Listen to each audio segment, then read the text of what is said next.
Tonight on ABC News Live Prime, the longest government shutdown in history now nears an end. Tonight, the Senate votes yes on a bill that could usher in a deal to reopen the government. This is millions are in need of food benefits, and more than 1,400 flights are canceled today alone. And I'm Gio Benitez here at New York's LaGuardia Airport with a look at how fast a resolution to the shutdown could provide relief for travelers. 90 million Americans are under alerts for brutal cold in the next 24 hours from New England down into the deep south. Our Lee Goldberg is tracking the season's first blast of winter. A sweeping pardon by President Trump to nearly 80 key figures allegedly involved in his attempt to overturn the 2020 election, including his personal lawyer, Rudy Giuliani, and former chief of staff, Mark Meadows. How do his pardons compare to those of past presidents? We take a look in tonight's By the Numbers. A major reversal today on warnings about treatment for menopause systems. The FDA is removing black box warnings from many hormone therapy pills, creams, and treatments, expected to give women more options for treating menopause. What does it mean for patients? And starting in the new year, why you may be forced to say ciao to your favorite pastas. From ABC News World Headquarters in New York, this is Prime with Linsey Davis. Good evening, everyone. I'm Linsey Davis. Thanks so much for streaming with us. We begin with breaking news. The Senate has just passed its plan to reopen the government after 41 days. Let's take a live look now at the Capitol, where a series of 8 votes just finished approving the plan to open the government. It now heads to the House. 24 hours ago, 8 Senate Democrats broke from their own party to help Republicans pass a bill to reopen the government. The Senate did not secure a guaranteed extension of Obamacare subsidies to keep health care costs from skyrocketing for millions of people. Many Democrats are furious with their Senate colleagues after keeping the House out of session for more than 8 weeks. Speaker Mike Johnson is now ordering all members back to Washington, D.C. All of this comes amid the growing uncertainty over food benefits for more than 40 million Americans, and as delays at some airports stretched on for 4 hours today. Gio Benitez will have the latest on the air travel impacts. We're standing by to hear from a Republican senator about how this deal took shape. But first, we have our team of Jay O'Brien and Rachel Scott leading us off from the Capitol. So, Rachel, we pretty much expected this. What comes now? Yeah, Lindsay. So the Senate just moments ago passed this bill, this bipartisan deal, and those same 8 Democrats that broke with the party to advance this measure ended up doing so yet again tonight. So the Senate now has the votes that it needs to advance this measure and now heads over to the House. And lawmakers have been out on recess for more than 50 days. And so cue the scramble. They are now racing back here to Washington, D.C. Sources tell us we are expecting a vote in the House as early as Wednesday. So as of right now, even though this bill did clear a major hurdle with getting through the Senate, the shutdown is not over just yet. The House still has to pass this deal, and then it has to head to the president's desk for his signature too, Lindsay. And so, Rachel, what are we thinking time-wise? Is this maybe by the end of the week, hopefully, that the government could be back open? Yeah, Democrats and Republicans are certainly hoping that the government reopens by the end of the week. If everything does move forward as planned, the House would be voting on this bill by Wednesday, and then it heads over to the president's desk for his signature. But the impacts of the shutdown, Lindsay, that can last a little bit longer, especially when we're talking about air travel. It could be another week or so before that gets back to normal. And we know so many Americans out there have been feeling the real world impacts of this shutdown. Furloughed workers, those who have been showing up, working without pay, including TSA workers, air traffic controllers, even the police officers here guarding the Capitol have been working without pay as well. Contractors, they're not getting back pay either. And so many of those families, Jay O'Brien and I have both been talking to so many families who have been on the SNAP benefits, relying on this federal food assistance. They were caught in limbo as well. And so many people still dealing with the real world impacts of this shutdown, even if it is nearing the end, Lindsay. Yeah, we talked to one lady who said she only had 23 cents remaining in her account. And before we let you go, Rachel, we understand that this funding bill is short term. It only keeps the government open through January 30th. So could we see another shutdown in just a few months? That is always the risk, and that is the reason why so many Democrats and Republicans really wanted something maybe even a little bit longer so that they don't find themselves in the same position yet again in just a few months. If that does happen, Lindsay, though, it will be a partial government shutdown, and that is because in this deal, they did secure some funding to actually fund SNAP benefits, that federal food assistance, at least through the fiscal year. They had some money for veteran affairs programs as well. There would still be a major question when it came to airlines, air traffic controllers, and of course, federal workers. But everyone here on Capitol Hill, I think after going through the longest government shutdown in American history, they are hoping that they do not come to that brink once again, Lindsay. Yes, and many Americans echo that sentiment. Rachel Scott, our thanks to you. Jay O'Brien, want to bring you back in here. Jay, once again, the longest shutdown in history, and now the Senate has passed the spending bill. Just remind us, what's in the deal that the Senate has approved? So this was an agreement to fund the government, as Rachel says, until the end of January, January 30th. And it means that we could be playing a version of this shutdown game all over again with different stakes come then. But it's notable for what it does not include, which is it has no increase, no extension of these Obamacare tax credits that have been the animating issue of this shutdown. Instead, what these 8 Democratic senators got, who broke with the bulk of Senate Democrats and voted with Republicans both last night on a key procedural vote and tonight, is a promise that there will be a vote in the coming weeks, it's believed sometime in December, on extending these Obamacare tax credits. That vote is not a done deal in the Senate. It likely right now doesn't have the support it would need to pass in the Senate. Now, there are Republicans, you spoke with James Lankford earlier, John Thune has said a version of this too, that say that they would be willing to negotiate on this issue, but it would be very unlikely that these Republicans would do just a clean extension of these Obamacare tax credits without anything else attached. And that's what Republicans have really been pushing back on, and that's what Democrats have been demanding over the course of this shutdown. Just remember the evolution of this ask, Lindsay. It started at the beginning of the shutdown with Democrats demanding making these Obamacare tax credits permanent to prevent premiums for some 20 million Americans who get their insurance through the Affordable Care Act from skyrocketing. Then, just late last week, Chuck Schumer came out and said, I have a new deal to offer you. Just extend these tax credits for a year. And Republicans still balked at that. And then ultimately on Sunday, those 8 Democrats break with the bulk of their party just to get a promise of a vote on these tax credits, a vote that might not even pass, and right now doesn't look likely to pass. And even if, let's game this out, ultimately there is a vote in the Senate to extend these Obamacare tax credits, that bill would then go to the House. And Speaker Johnson told me and other reporters today he would not commit to even putting that bill on the floor. So Democrats are very much back to square one in the fight for these ACA tax credits. So tell us about these 8 Democratic senators who voted against their party. And do we have any inkling that Chuck Schumer knew, the Senate Minority Leader, knew that it was going this way? That's unclear. We know that he typically keeps a close ear to what's going on in his caucus. And really what you're looking at is 5 of these 8 Democratic senators, because over the course of the 40-plus days of this shutdown, on every single vote, well more than a dozen votes, 3 Democratic senators, technically 2 Democrats and 1 independent, Angus King of Maine, have often been voting with Republicans. Actually have been always voting with Republicans on these government funding legislation. What we saw on Sunday was that they were joined by 5 others. That includes Jackie Rosen, that includes Dick Durbin, Senator of Illinois, that includes Catherine Cortez Masto, it includes Jeanne Shaheen, it includes Tim Kaine, Senator of Virginia, and the list goes on and on and on. And these different senators have different reasons for why they decided last night to ultimately accept this much lesser demand. But the line that we've heard so consistently from them is that they do believe that there was a small win at minimum by elevating this issue of health care in the American public's consciousness, by thrusting this issue of these Obamacare tax credits into the forefronts of the minds of voters. That is something that Chuck Schumer, by the way, who voted no on this legislation, but that's something that Chuck Schumer said on the floor even today. He said that it's the view of Democrats now that Republicans, quote unquote, own this ongoing health care crisis. But that is nowhere near, Lindsay, of course, what they were asking for at the beginning of what is now the longest shutdown in American history. Yeah, to wonder if they feel that the juice was worth the squeeze in the end.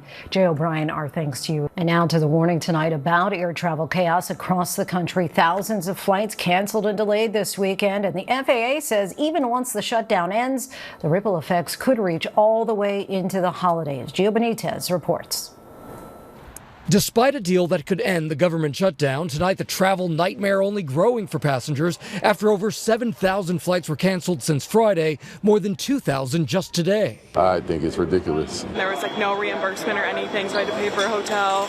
So yeah, it was madness, craziness. We just found out this morning that we're stranded here until best case scenario tomorrow. The FAA still forcing airlines to cancel flights because of that shortage of air traffic controllers. Today, more than 7,000 delays, the longest in Chicago, Atlanta, Boston, and New York.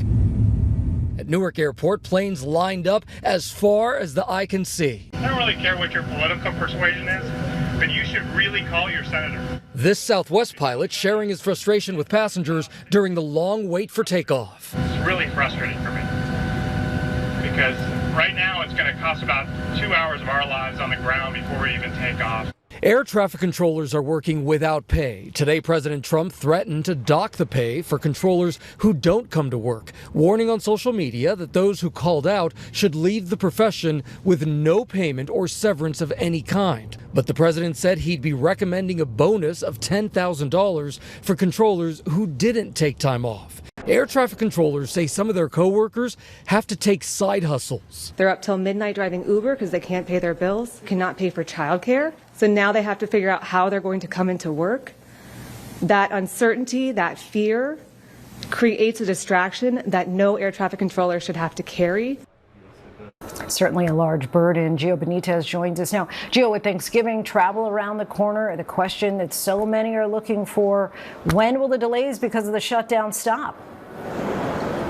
Yeah, that is a big question, Lindsay. And even if the government reopens, and again, that could be Wednesday at the earliest, we're still looking at about a week after that for air travel to return to normal, Lindsay. All right, Gio Benitez for us. Thanks so much, Gio. For more now, we are joined by Oklahoma Republican Senator James Lankford. As always, Senator, so appreciate your time. So tell us, how did this deal take shape late yesterday?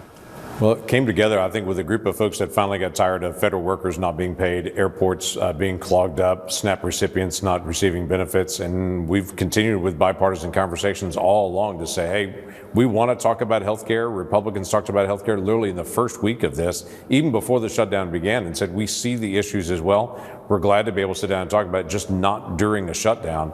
I think finally we built up enough trust that people said, okay, I think you actually mean it. And we smiled and said, we've meant it for 6 weeks now on it. There was no reason to be able to go through all this. So now we have 8 Democrats that have crossed over and said, okay, let's get things reopened and let's keep the conversation going on healthcare issues as well as all the rest of the appropriation bills that have got to get done. Walk us through what the next 48 hours on Capitol Hill will look like. When will the government reopen? Democrats have agreed now to what's called compress the time. Typically, this would take about 5 days to be able to go through each stage of this vote. They're going to compress the time, so we'll do 8 votes in a row to be able to walk through it. Once we finish that late tonight, then the House of Representatives has already been contacted by Speaker Johnson saying you need to get back here as quickly as possible. They will then take this up. They'll do a rule in the House of Representatives, then be able to have the vote on it. The president's already said that he will sign it as soon as he gets it over from the House. This sets a new deadline for the 30th of January that we've got to be able to finish all the rest of the appropriations and have another health care vote before the 30th of January. We could be right back in the same spot again. And so let's talk about the interim, at least until that health care vote happens. We've seen families across the country say they just simply don't know how they're going to pay for health care once the ACA subsidies expire. An Orlando father told ABC that his policy will soar from $28 a month to a whopping $700 a month. An Illinois woman with ALS told us her policy will climb by roughly $1,400 a month.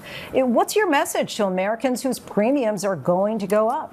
Yeah, this has been the problem with Obamacare from the very beginning, is that these premiums continue to be able to soar. And what Democrats have done is just add more and more subsidies on top of it. These are not the original Obamacare subsidies that are even being debated. These were additional subsidies that were tacked on top of the Obamacare subsidies in 2021 when Democrats added in what they said during the COVID time period just to be able to get through the COVID time period. Well, obviously COVID is over, but skyrocketing healthcare costs continue there. We've seen just in my state over over 6 years. Obamacare premiums, they have gone up 200%. At the same time, traditional insurance for commercial insurance has gone up 28%. There is something in the Obamacare structure that is causing all these premiums to skyrocket much faster. And Democrats just keep asking for more and more taxpayer subsidies to be able to cover it. What we have said is, hey, we've got to be able to look at the subsidies, but we've also got to look at the core issues of what's causing it to rise so much faster than traditional insurance. And commercial insurance is rising 3 times the rate of inflation. Ultimately, if ACA premiums go up and Republicans are in control of all 3 branches of government, do you think that it'll cost your party at the ballot box next November? Yeah, I think we're a long way from that. We're working through the issues. It's always funny when you hear people say you've got all 3 branches so you can do whatever you want. Democrats in the Senate are smiling about that because they know we have a filibuster rule, which we need to maintain, which means you have to have 60. So you can say that Republicans have the House, the Senate, and the White House, but in the Senate, the rules are different and should be different. Just quick follow-up on that, Senator. So you would not like to see the filibuster go away? No, the filibuster needs to remain. It's been around for 200 plus years in the country, and it makes the Senate very unique. It's changed a little bit over the decades on how it actually operates, but the filibuster requires that grown-ups have to sit down and talk to each other, just like we do in our workplaces, in neighborhoods, just like we do in our churches. We've got to sit down when we have differences of opinion and work that out. The Senate is the place where people with differences of opinion on all sides of an issue have to sit down and work it out and find a way to be able to resolve things. Oklahoma Republican Senator James Lankford, we thank you so much for your time. Thank you. And we sat down today with South Carolina Representative Jim Clyburn, who was until 2023 Majority Whip and the 3rd-ranking House Democrat. Clyburn is out this week with a new book, The First 8, A Personal History of the Pioneering Black Congressman Who Shaped a Nation, about the 8 black men from South Carolina who served in the House before him and why their stories still matter today. We'll hear more from him about his book in the coming days, but we also wanted Representative Clyburn's thoughts tonight on the government shutdown and how Democrats have handled the political fight until now, and this is what he had to say. We understand that you have suggested to Senate Democrats that they not give in to Republican demands. Of course, as you know, 8 Democrats decided to vote to advance the funding bill. What do you make of that decision? There are times when people see us doing things and they wonder, well, why did you do it that way?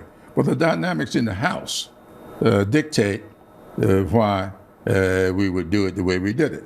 And maybe the dynamics in the Senate dictates it here. There are people who voted for this in the Senate, although that I have a great deal of admiration and respect for. And I just cannot wait until I get with them and find out exactly why they thought they could get no more than they got. Because I don't think they got enough. Maybe they know better than I do. As you know, Speaker of the House Mike Johnson has said that the responsibility of this government shutdown is squarely on the shoulders of the Democrats. What's your message to him? Get a life. He knows better than that.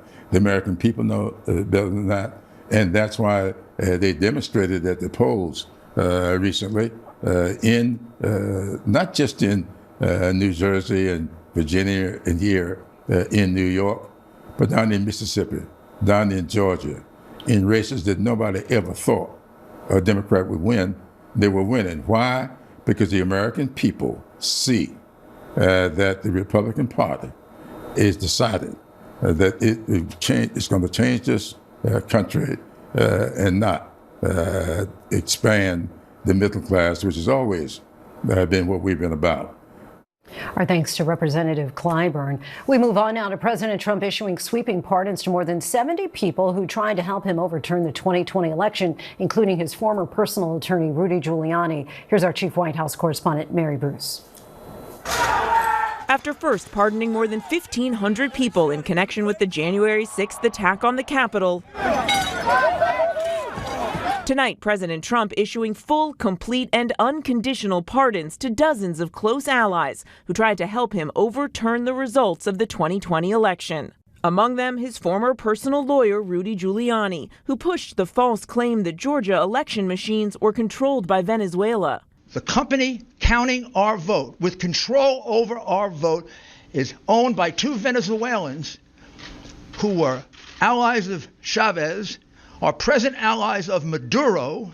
Attorney Sidney Powell spreading the same lie. This is the consummate foreign interference in our election. Tonight, Powell and Giuliani both pardoned, along with Trump's former chief of staff, Mark Meadows, and 74 others. But Trump's move is largely symbolic. Presidential pardons only apply to federal crimes, and none of these individuals have been charged in a federal case. Still, a top Justice Department official making the purpose clear, posting "No MAGA left behind." And again, Linsey, this only applies to federal criminal charges. Giuliani was also found liable in a civil trial of defaming two election workers in Georgia in order to pay them $148 million. He still faces state charges of election interference in Arizona, and in D.C. and New York, Giuliani has been disbarred. Linsey. Mary Bruce from the White House, thanks so much. And tonight we are tracking the first blast of winter from Chicago to Florida into the Northeast, with 90 million Americans under alerts. The system will reach deep into the South, bringing a record cold there tomorrow. There's been blinding snow in the Midwest, and it's now moving into the Northeast. Meteorologist Lee Goldberg is standing by, but first, ABC's Alex Perez is in Chicago. Tonight, the first major snowstorm of the season, wreaking havoc on highways across the heartland. The powerful system bringing whiteout conditions around South Bend, Indiana overnight, up to 2 inches an hour, and howling wind. More than a foot of snow in some spots, plows trying to keep up all over the region. Overnight, Indianapolis police responding to more than 50 crashes from midnight to 7 a.m. South of Chicago, Grace Butler, stranded on I-57 at 4:30 a.m., says these are the worst conditions she's ever seen. Chicago's iconic skyline vanishing into the clouds overnight, even cold weather pros shocked at the instant winter. Oh my God, it's just come out of nowhere. It's a reality. It's just, I'd rather it be in December and January, not November. And Lindsay, the evening commute here in Chicago has been a messy and a tricky one, with wind chill temperatures that feel like the 20s tonight, and that cold now headed all the way down to Florida. Lindsay? Alex already in the winter hat. Thanks so much. And let's get right to Chief Meteorologist Lee Goldberg from our New York station, WABC. What are you looking at, Lee? Looking at some cold weather that's getting into the deep south. I mean, we're looking at freeze alerts all the way from Texas to Florida, up through the Carolinas. Sub-freezing temperatures, a cold weather advisory for Florida. And then you have snow alerts from Tennessee all the way up to parts of New York. Wind chills that we wake up to on Tuesday morning. Teens to 20s, the I-95 corridor. The feel-like readings in Atlanta and Jacksonville are colder than the feel-like readings in New York and Boston. We could have 36 record lows across parts of the south, sub-freezing Montgomery, Savannah, and into Mobile as well. At least it's a one-hit wonder, and we moderate Wednesday, but the lake snows, they start tonight and go through Wednesday. Up to a foot of snow downwind of Lake Ontario and Lake Erie, maybe over a foot of snow north of Syracuse. Lindsay? Those teens, I don't think we're ready for it. All right, Lee, thanks so much. The FDA says it's removing the black box warnings from all hormone replacement therapy, from creams to pills to patches. Those are treatments prescribed to ease the symptoms of menopause. A black box is the most severe warning the FDA can place for a prescription medication indicating serious or potentially fatal side effects. Two studies in the early 2000s claimed HRT was associated with major dangers, including higher risk of breast cancer. But the FDA commissioner called it one of the greatest mistakes in modern medicine. A review of the latest studies led the FDA to remove the warnings. And joining us now with more is Dr. Jessica Shepard, a board-certified gynecologist and chief medical officer of telehealth company Hers. Dr. Shepard, thanks so much for joining us. Why would the FDA choose this moment to make the change? You know, I think that this moment has been coming for decades, Lindsay. And when we think of how women have been suffering for years since that WHI study, we really have reached a pinnacle of allowing women's health to pervade. And I think that this is what we've seen today with the black box warning removed, because 6,000 women enter menopause a day. And so this is something that women suffer from with symptoms, but also, like you said, when we look at the studies on what this contributes to in comorbidities and also long-term disease complications later on in life, this is something that needed to be impacted, and there could be no better time than right now. So what are your thoughts? Do the health benefits that women get from using these medications outweigh the possible risks? Absolutely. I think that when you look at any modality of treatment or management, you have to look at risk and benefit. And what we have known from a long time ago, looking at the studies and really actually looking at the data that came out from the WHI, is that there was much more benefit than we ever assumed with risk. But what we saw happen was that there was much more emphasis placed on the risk, which allowed for both providers and for patients to really steer away from what they could get as a benefit from using hormone therapy. Of course, women should consult their doctors about this, but what symptoms should they weigh to know if this is a good option for them? I think that every case is going to be individual and needs to be personalized. Now, women obviously know when they start to have, vasomotor symptoms, hot flashes, night sweats, change in their mood, or even brain fog, that these are clear indications that something is changing. So whether it's with the decline in estrogen or the change in ratios that start to occur with estrogen and progesterone, that is always an important time to go in and talk to a healthcare provider to see what are these changes and what can I take when it comes to hormone therapy, but also looking at risk with personalized past medical history or even family history on what is going to be the best thing for me. Now, clearly, when we look at risk and benefit, there are actually a much lower list of patients and women who should not take this when we look at contraindications. So when you look at the full community of women that can and should maybe consider the management of hormone therapy, there's going to be such a greater number of women that will feel comfortable now with this black box warning removed to go talk to their provider about the benefits of hormone therapy. And who are the women who should not be taking it? That is such a great question. When we look at women who have specifically a personal history of hormone-sensitive breast cancer, that's different from breast cancer that does not have a hormone receptor positivity to it, and also patients who may be greater than the age of 60. It's not a contraindication, but it changes the conversation slightly.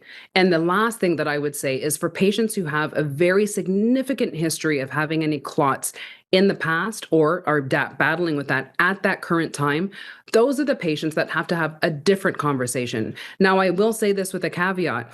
Even with risk or even with a contraindication, it still allows for a conversation to be had about who can take hormone therapy and if that individual feels that it is for them. That this is why it's so important for women to consider hormone therapy at any time in their life, especially during the perimenopause and menopausal phase. Such a helpful conversation, Dr. Jessica Shepard. We thank you so much. Thanks, Lindsay. And coming up, President Trump's latest pardons are causing waves, but how does it stack up against other presidents? We take a closer look by the numbers. Then you have to see it to believe it. A massive spider web made by more than 100,000 spiders, where researchers made the shocking discovery. And an airline is making a change to its boarding policies. What passengers need to know after this week.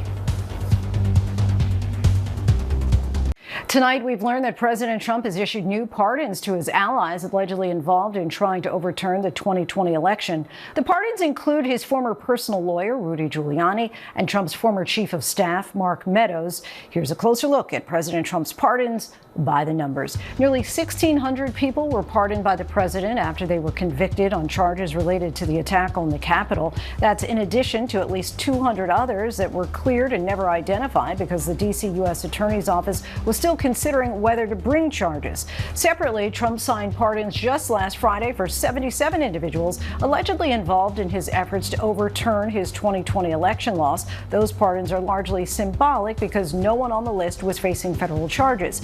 And it's not just those tied to the Capitol attack or election. According to the Department of Justice website, Trump has so far pardoned at least 63 people and commuted the sentences for at least 14 others for unrelated offenses.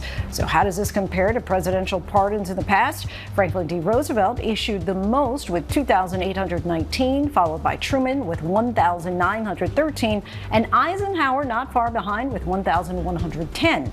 Beyond the numbers, the actual reasons behind President Trump's pardons have been notable. The combination of sweeping pardons tied to the attack on the Capitol and the latest mostly symbolic pardons for key figures tied to efforts to overturn the election. The pardons appear to be rewarding those who've shown support for or been connected to the president in different ways.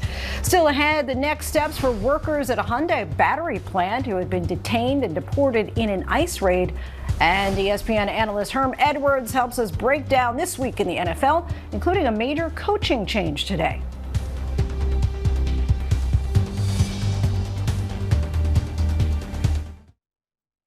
Welcome back, everyone. More than 300 South Korean workers at a battery plant owned jointly by Hyundai and LG Energy Solution were detained by ICE and deported in September amid President Trump's immigration crackdown. 2 months later, and the incident continues to strain relations between South Korea and the United States. Now, many of those workers are preparing to sue ICE, and our Selena Wang recently traveled to Asia and spoke to one of them. These South Korean workers came to help build America's factories. Instead, they were shackled and arrested.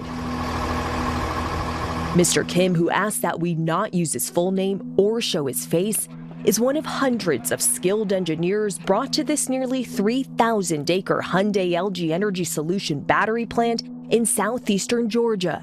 Walk me through what happened on September 4th. 오전 8시경에 이제 저희는 현장에서 출근을 했고 이제 중간에 이제 조금 수근거리는 소리가 들려서 이제 그걸 알아봤더니 무장한 경찰이 공장 내로 진입을 하고 있다.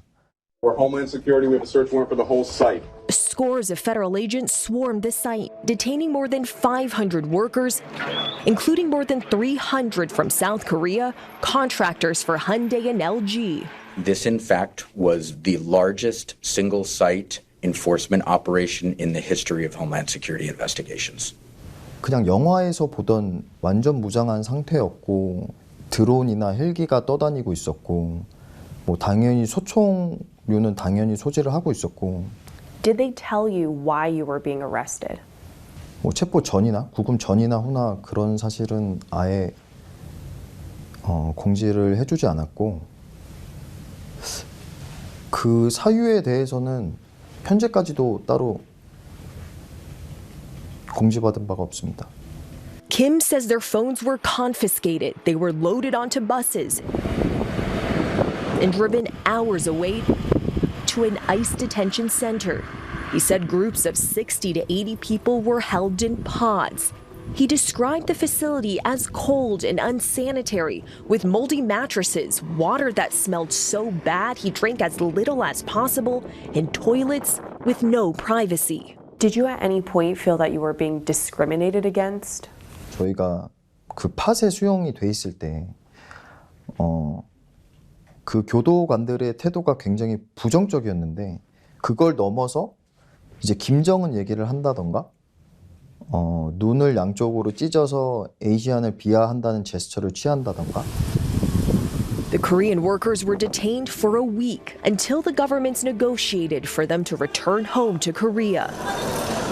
Kim is one of nearly 200 detainees who are now preparing to sue ICE. Among the allegations will be unlawful policing, racial profiling, human rights violations, excessive force, and unlawful arrest. 지금까지도 저희가 왜 그렇게 구금을 당했는지 당국에 대한 사과나 어떠한 해명도 없었고 그런 부분을 좀 바로 잡고자 소송을 진행을 하는 건이고 내가 내 잘못은 없다라는 부분을 조금. South Korean companies sometimes send workers on short-term visas that operate in a gray zone. We are sending a clear and unequivocal message that those who exploit our workforce, undermine our economy, and violate federal laws will be held accountable.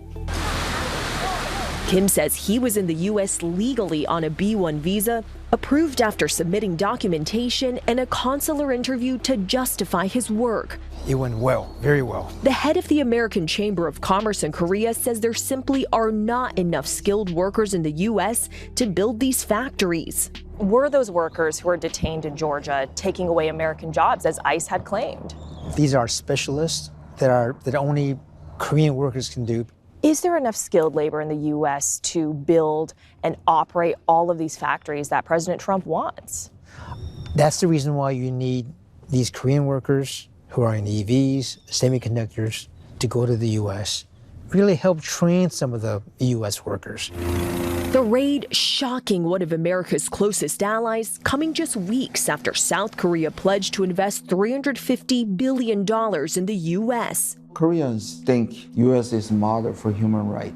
but they treated our workers, even with a residence card and the right visa, they treated like a terrorist. It was the result of Trump's immigration crackdown, one that collided with his own economic goals. You were brought to the U.S. to train American workers to help create jobs at this new factory, but instead you were handcuffed, you were detained, and sent back to Korea. How do you process the situation? 적인 거거든요. 저희가 셋업을 하고 안정화를 하고 그 다음에 이제 오퍼레이터와 테크니션을 교육을 해서 현지화가 되면 저희는 귀국을 빨리 하는 게 저희 목표이기 때문에 빼앗는다라는 거는 조금 잘못된 얘기 같고 그거는 좀 잘못된 얘기고. Even Trump now appearing to distance himself from the raid. Before they get out, I said they could say they went, they left, and they're going to be coming back. They come in and they're making very complex machinery, equipment, things. Hyundai tells ABC the factory is now scheduled to be operational in the first half of 2026. LG Energy Solutions says we immediately suspended all business trips to the U.S. after the raid, but has since resumed construction and travel. At the end of October, South Korea's President Lee met with Trump, presenting him a gold crown and reaffirming billions in investment. Hours later, Seoul announced the U.S. would cut tariffs on Korean auto exports. Back in Seoul, Kim is continuing the work he did in Georgia, but now providing technical support remotely. He says progress is far slower. President Trump has since essentially said that this raid was a mistake, that he wanted you and the other workers to stay, and he says that you guys are coming back. 자발적으로 갈 인원은 없겠죠, 당연히. 그런 일을 겪고 자발적으로 미국에 가서 다시 일하는 사람은 분명히 없을 거고. Our thanks to Selena. Coming up, the measles has been spreading throughout Canada for the past 12 months. What happened today that put the country's public health agency on notice? And why, as of January, your favorite pastas made in Italy may disappear from store shelves here in the U.S.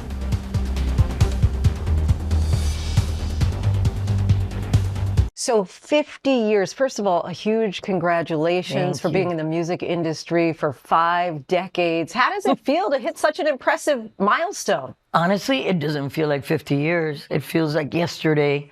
And I think because Emilio and I always look forward into our next project, what we're excited about sharing, and we've done a lot. And we've done a lot. I only know that when we do a retrospective or something that they put up a video of everything we've done because we don't sit and talk about it.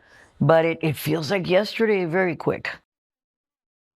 And you can see more of my in-depth conversation with Gloria Stefan on All Access, streaming tomorrow on Disney Plus and Hulu. More than $1 billion is on the line in tonight and tomorrow's Powerball and Mega Millions lottery drawings. Flav, we didn't get our tickets. Jackpot now totaling almost $1.4 billion between the two drawings. $490 million are up for grabs in tonight's Powerball drawing, but tomorrow the jackpot is even larger. In tomorrow's Mega Millions jackpot, try your luck at winning $900 million after drawings have gone without a winner for the past 38 times. Canada loses a major medical status regarding measles. An airline is making changes to boarding passes, and you have to see this massive spider web to believe it. These stories and more in tonight's rundown.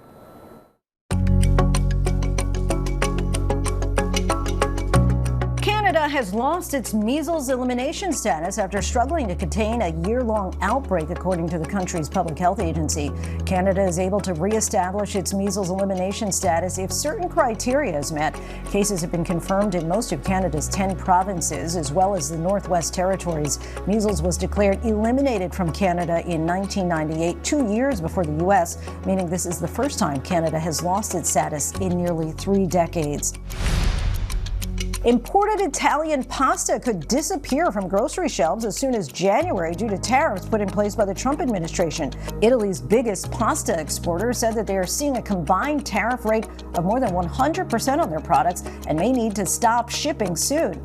Overall, about $800 million in pasta exports to the U.S. could be affected. The White House said in a statement that the high tariff is due to paperwork not being submitted in time and that, quote, the pasta makers still have several months to continue participating in this review before this preliminary finding becomes finalized. Pickleball has grown in popularity over the past few years, and so have the injuries associated with the fast-paced sport. Pickleball caused an estimated 1,250 eye injuries in 2024, with a total of 3,000 since 2005. And a new study from the Journal of American Medical Association found pickleball-related eye injuries have jumped an additional 400 cases a year from 2021 to 2024. They found that players aged 50 and older accounted for about 70% of pickleball-related eye injuries, possibly due to age-related declines in muscle strength, bone density, and balance. Budget airline Ryanair is getting rid of paper boarding passes. The company announced that starting Wednesday, travelers will have to present digital boarding passes to fly. However, customers who have checked in online and don't have access to a mobile device at the airport will be issued a free boarding pass.